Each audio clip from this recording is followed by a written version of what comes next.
महिना 1.5 ते 2 लाख रुपये तो कमवतोय, म्हणजे तो सेल्फ एम्प्लॉईड आहे, त्याच्याकडे पैसे येत असतात. आणि मला जर तुझं कन्सल्टेशन घ्यायचं असेल तर आम्हाला काय करावं लागेल? माझ्या प्रत्येक रील खाली माझा एक मोबाईल नंबर दिलेला असतो. त्या नंबरला तुम्ही हाय करून पाठवलं तर तुम्हाला माझ्याकडनं ऑटो रेस्पॉन्डर एक मेसेज जातो, ज्याच्यात गुगल फॉर्मची लिंक असते. गुगल फॉर्म भरला की आमच्याकडनं तुम्हाला कॉल येतो. आता जो 1.5 ते 2 लाख रुपये कमवत, त्याला जग एक्सप्लोर करायची खूप इच्छा असणार आणि मी म्हणतो ते केलंच पाहिजे प्रत्येकाने. आता त्यातले समजा मी 1 लाख रुपये मी इन्व्हेस्ट करू शकतो, त्यातले 25,000 रुपये तू असे ठेव की तुझ्या शॉर्ट टर्म नीडसाठी. 5 वर्षाच्या आधी तुला पैसे लागणार आहेत, that is a short term need.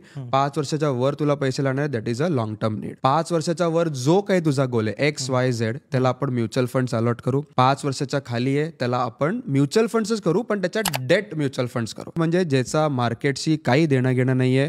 साधारण 6-7% रिटर्न्स मिळतात. आता जे 5 वर्षाच्या वर तुला इन्व्हेस्ट करायचे त्याच्यात आपण लार्ज कॅप, मिड कॅप आणि स्मॉल कॅप फंड्स घेतो आणि थोडंसं आपण फ्लेक्झी कॅप फंड्स घेतो. हे फंड्स 100% अलोकेट होतात मार्केटला. मार्केट वर गेलं तर हे वर जातात, मार्केट खाली आलं तर हे खाली येतात.